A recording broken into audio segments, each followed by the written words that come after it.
My name is Nicole Hamilton. I'm 41, and the last time I saw my father cry waste day, he realized he'd been calling a federal agent, his biggest deception for 15 years. It started 3 months ago when my younger sister emailed to tell me Dad was in the hospital. Heart attack, stable but the kind of wake-up call that makes families pretend they want Torah console even when the wounds run deeper than anyone wants to admit. You should come, Emma said, her voice tight with that familiar mix of duty and reluctance. Mum thinks, well, she thinks, you should be here. I stared out my office window at the Twilight River, watching a Coast Guard cutter navigate the dark water. 22 years with the Drug Enforcement Administration, the last 8 as a special agent in charge, overseeing counter-narcotics operations across 3 states. And my family still thought I worked some dead-end government job filing papers.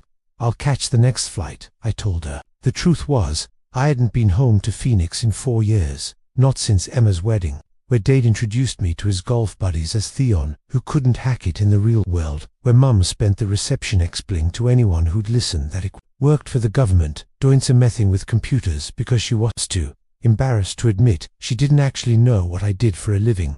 They knew I'd joined the DF. What they didn't know was that it'd risen through the ranks faster than almost anyone in the AY's history. They didn't know about the commendations, the classified operations, the respect I'd earned from colleagues who trusted me with their lives. They certainly didn't know that last month the Neganarl had personally recommended me for promotion to Deputy Assistant Administrator. To them, I was still the screw-up who'd wasted her Stanford economics degree and government work instead of following into real estate development like Emma had. The flight to Phoenix gave me 3 hours to remember why I'd kept my professional life separate from my family. It started in college when Dad began introducing me as the idealist with that particular tone that made it sound like a character flaw. It got worse when I chose the D over Goldman Sachs, and hit rock bottom when Emma married her real estate mogul husband and started producing grandchildren while I was still single, still chasing drug dealers across international borders. At least Emma knows how to build something, Dad had said at her engagement party. Nicole just tears things down for a living. The hospital's mold like disinfectant and failure. I found my family clustered around the cardiac wing waiting room like survivors for shipwreck, all hollow eyes and forced optimism. Mom hugged me with the kind of desperate grip that said she was grateful I'd come, but wished it hadn't taken a medical emergency. How is he? I asked. Stable, Emma said. She looked exactly like Mum had at 35. All perfect bland highlights and designatal ratio where the doctors say he'll make a full recovery, but he needs to retire. Stress management. I nodded, professional mode kicking in. What a booth business. That's actually exchanged a look with her husband Brad. That's part of the problem. It turned out Dad's real estate empire wasn't quite the success story we'd all believed. 3 major developments had gone south in the past 2 years, and the company was leveraged to thigh-breaking point. Worse, there were whispers about connections to some very people who'd helped finance his recent projects. How unsavory, I asked, though I was already starting to suspect I knew. The kind that don't take no for an answer. Brad said grimly. Your dad got in over his head with some investor schwo. Let's just say they're not listed on the Better Business Bureau. These are no cartel. I'd spent the last 3 years building a case against their money laundering operations in the Southwest, and Phoenix was one of their primary hubs for cleaning drug profits through real estate investments. If Dad had gotten involved with them, even unknowingly, he was in more danger. Tanner, simple heart attack. But I couldn't tell my family that operational security wasn't just policy. It was survival. That evening, we gathered at Mom and Dad's house for what everyone kept calling a family meeting, but felt more like a wake. Dad looked smaller in his hospital bed, connected to monitors and IV lines, but his eyes still held that familiar mix of disappointment and resignation. When he looked at me, Nicole, he said, good of you to come. Of course I came, Dad. Emma cleared her throat. We need to talk about the business, about what happens next. Next hour, I listened to my familiar dissect Dad's financial situation, with kind of clinical detachment people reserve for terminal diagnosis. Their company was hemorrhaging money. Investors were getting impatient. Dad's health couldn't handle the stress, and Emma didn't have the experience to take over. What about Nicole? Mom asked it suddenly. She works for the government. Maybe she could help with the legal side of things. Dad actually laughed. A hollow sound that made the heart monitor beep faster. What's Nicole going to do? Mom, file some paperwork. Talk to her supervisor about giving us a government loan. Dad, I started. No, it's fine, he continued, warming to Thetham that had defined our relationship for 2 decades. I mean, what does she really do anyway? Sits at a desk somewhere in Washington, processes forms, collects her government paycheck. It's not like she has any real-world experience with business or finance, or dealing with actual problems. Amos shifted uncomfortably. Dad, that's not fair, isn't it? He looked directly at him. 22 years, and what do you have, Tosho, for it? No husband, no kids, no real accomplishments. Just a government pension and a studio apartment in D.C. Doubt the words hung in the air like smoke. I felt that familiar tightness in my chest, the same feeling I'd had every time I came home for the past decade, the sense that nothing I'd done mattered, that I was still the disappointment who'd chosen principle over but this time was different. This time I knew something they didn't. You're right, Dad, I said quietly. I worked for the government. 3 days later, I was back in Washington when my phone rang at 6 a.m. It was Emma. Ange was crying. They arrested him, she said. The FBI came to the house at 5 inches the morning with a warrant. Money laundering, they said. Something about drug money in the business. Nicole, what are we going to do? I was already jetting, dressed. Where are they holding him? Downtown Federal Building. But Nicole, we can't afford a lawyer, noth kind. We need for this. And Mum, she's falling apart. I hung up and called my assistant. Cancelled my meeting. Stode. I need to catch the next flight to Phoenix. The Federal Building in downtown Phoenix was a fortress of glass and steel that I knew better than most people realized. I'd worked cases out of this building for years, had meetings with the U.S. Attorney's Office, had briefed task forces in the secure conference rooms upstairs, but walking through the front door as a family member rather than a federal agent felt so. I found Mom and Emma in the waiting area outside the holding cells, both of them looking lost and terrified. Mom had aged 10 years in the past week, and Emma's usual composure had cracked. Any word? I asked, sitting down beside them. They won't tell you say anything, Emma said. Just that he's been charged and they're setting bail later today. A few minutes later, a familiar figure emerged from the elevator bay. Special Agent Marcus Chen, one of Thebest's financial crimes investigators in the district. We'd worked together on a task force 2 years ago, and I'd recommended him for combination after he'd cracked a particularly complex scriptry laundering scheme. He saw me immediately, and I caught the flash of recognition in his eyes before professional neutrality took over. Miss Hamilton, he approached our little group. I'm Special Agent Chen with the FBI. I understand Mr. Hamilton is your father. That's right, I said. He glanced at Mom and Emma, then back at them. Should I speak with you privately for a moment? We walked to a quiet corner of the lobby. Chen kept his voice low, professional. Nicole, I have Tosk. Did you know about your father's business relationships? Not until this week, I said honestly. But I've been wondering if this connects to the Herrera organization. Chen's eyebrows went up slightly. The Herrera family was a mid-level cell in the Sinaloa network that had been laundering money through Phoenix real estate for the past 3 years. It was part of the larger investigation I'd been running from D.C. I can't discuss an ongoing case, he said, carefully, pathetically. If someone had detailed knowledge of cartel money laundering in this region, that information might be very valuable to Tazimian in your father's situation. Hypothetically, I agreed. The arraignment is in 2 hours. Courtroom 3, a Judge Martinez, presiding. I knew Judge Martinez. We'd had dinner 3 months ago when she'd spoken at a deconference about judicial cooperation in drug cases. When I returned to Mum and Emma, they both looked at me with the kind of desperate hope that breaks your heart. What did he say? Mom asked. He said, Dad's arraignment is in 2 hours. Westhold, go. The federal courthouse was exactly as intimidating as it was designed to be. Mom and Emma flanked me as we went through security, past the metal detectors and stern-faced marshals. We found seats in the gallery of courtroom 3A, a liar chamber with dark wood paneling and the kind of gravitas that made people whisper. Dad was brought in wearing an orange jumpsuit, his hands cuffed in front of him. Cliff smaller somehow, diminished by the institutional clothing and theater of federal charges. When he saw us in the gallery, something in his face crumpled. The prosecutor was someone I didn't recognize, a young AUSA who read the charges with crisp efficiency: money laundering, conspiracy, racketeering, serious charges that could put Dad away for decades if he was convicted. When Judge Martinez asked about bail, the prosecutor argued for detention. Your Hannah, the defendant has significant financial resources, potential flight risk, and alleged connections to dangerous criminal organizations. The government requests remand, pending trial. Dad's court-appointed attorney, a tired-looking public defender, offered a weak argument for release on bond. It wasn't going well.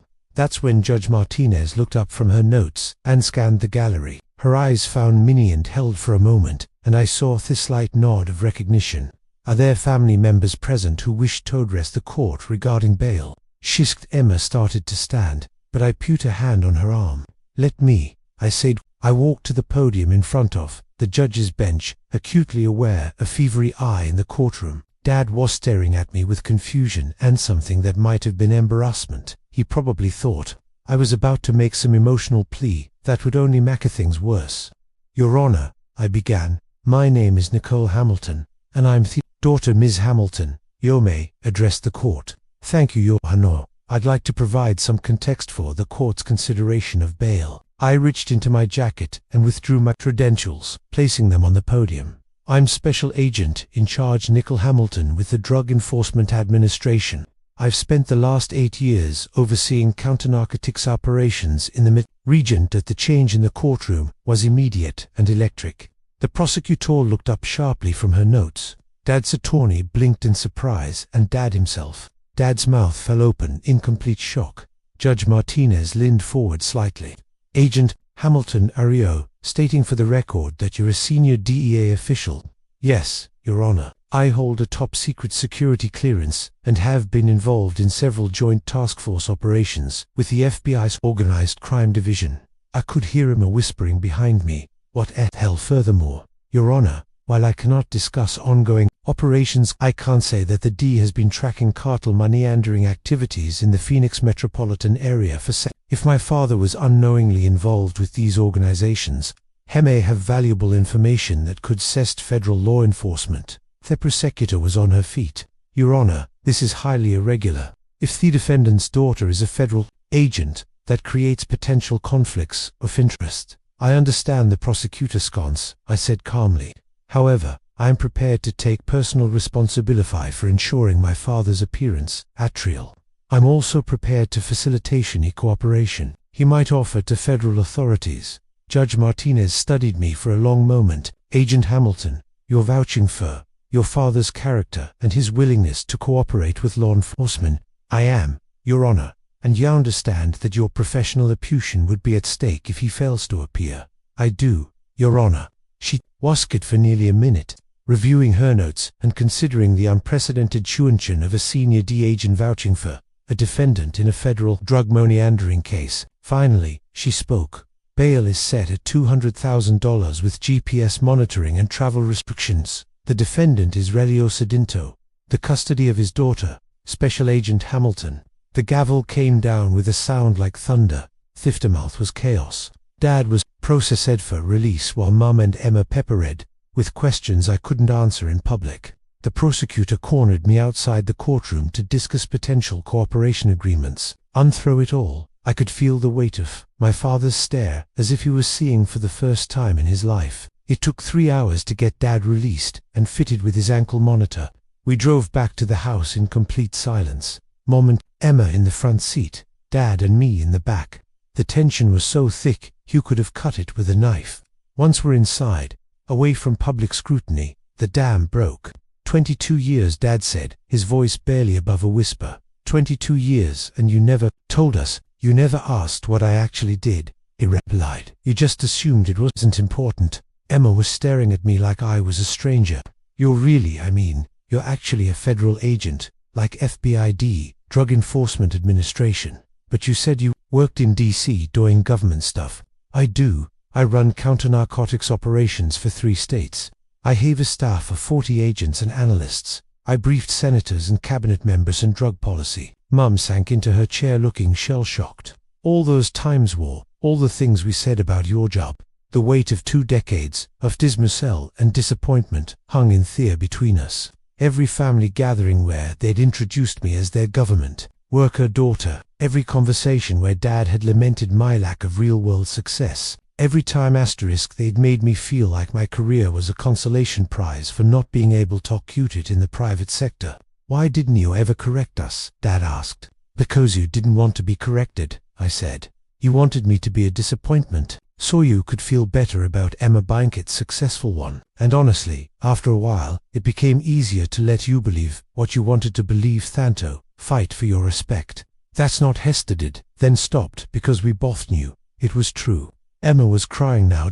"All those times I bragged about my real estate deals, and you never said anything about what you were doing. What was I supposed to say? That while you were selling houses, I was dismantling gentry and drug trafficking? That the computer work Mum told people I did was actual liquor dealing with Interpol and the Mexican Federal Police to track money flows across 3 countries? I pulled out my phone and showed them a photo from last month's award ceremony.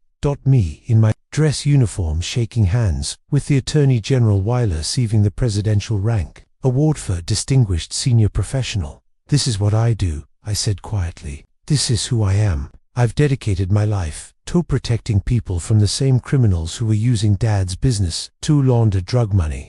And for 22 years, my own family has treated that like it was some kind of failure." Dad was quiet for a long time, staring at the photo. When he finally looked up, there were tears in his eyes. "I'm sorry," he said. "God, Nicole, I'm so sorry. I had no idea. I thought you thought I was a clerk." "I know. Not just that. I thought you'd given up.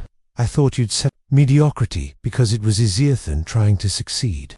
Instead, I chose a vice over profit. I chose to do something that mattered, even if it meant my family didn't understand it."